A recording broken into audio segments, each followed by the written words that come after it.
सोचो, आज जब तुम सो जाओ और जब तुम्हारी आंख खुले तो तुम्हें कुछ दिखाई न दे, हर तरफ अंधेरा ही अंधेरा हो। तुम घबरा कर अपना फ़ोन तलाश करो, लेकिन तुम्हारा फ़ोन तुम्हारे पास नहीं रखा।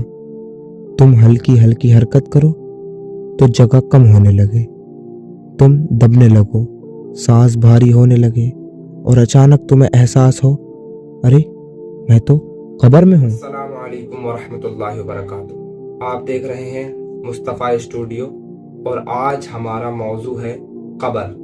तो आज हम इस वीडियो में जानेंगे कि कब्र में क्या होगा।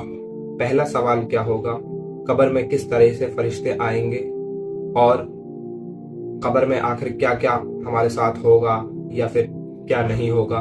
तो इस वीडियो को आखिर तक ज़रूर देखें। चलिए शुरू। अब सोचो, तुम कब्र में हो और आज कब्र की पहली रात है। वो रात जिसमें कभी सुबह नहीं होगी, वो रात जिसमें कभी शाम नहीं होगी, वो रात जिसमें कभी रोशनी नहीं होगी। अगर कुछ होगा तो सिर्फ अंधेरा और सन्नाटा। रोशनी तो उसी के कब्र में होगी जिसके अमाल। अचानक तुम सुनोगे कि एक आवाज़ आती है, मन रब्बु का, और तुम देखोगे तुम्हारे सामने दो फरिश्ते खड़े हैं। वो पूछ रहे होंगे, तुम्हारा रब कौन है? जरा गौर करो, क्या हमने कभी अपनी जबान से ऐसा जुमला कहा है जिससे हमारा अल्लाह राजी हो जाए, या कभी हमने ऐसा जुमला कहा जिससे हमारे रसूल राजी हो जाए, या फिर जब भी जबान खोली तो ऐसा ही जुमला निकाला जिससे हमारा अल्लाह नाराज होता है, या अल्लाह ने मना फरमाया है, या उस जुमले से अल्लाह और उसके रसूल की नाफरमानी होती है। तो नाजरीन, अब गौर करो, क्या जब ये सवाल होगा कब्र के अंदर तो हमारी जबान इस काबिल हो चुकी है कि वो जबान हमारी अल्लाह का नाम ले पाएगी, या कांपती कांपती रह जाएगी? क्योंकि ये सवाल हमारे आमाल पर डिपेंड करता है।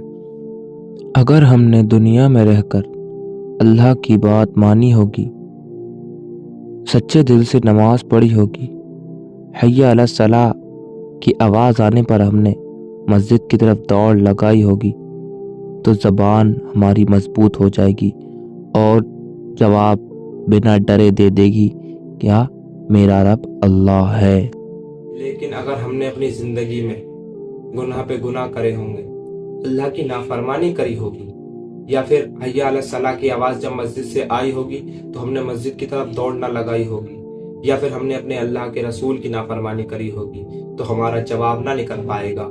हमारी ज़बान कब कपा जाएगी और हमारा जवाब हमारे गले में ही अटक के रह जाएगा।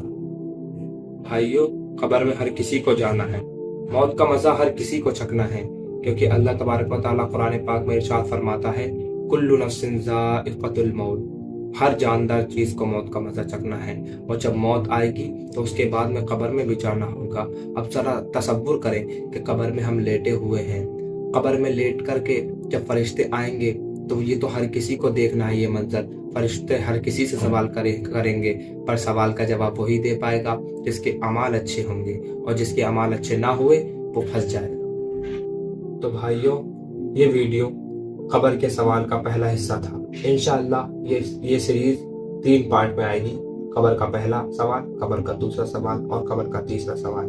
अगर आप चाहते हैं कि हमारे सबके सवाल आसान हो जाएं तो आज से ही नमाज मजबूत करें, आज से ही तौबा करें और इस वीडियो को ज़्यादा से ज़्यादा शेयर करें, ताकि आपकी वजह और हमारी वजह से किसी की नमाज मजबूत हो जाए, किसी की कब्र में सवाल आसान हो जाए।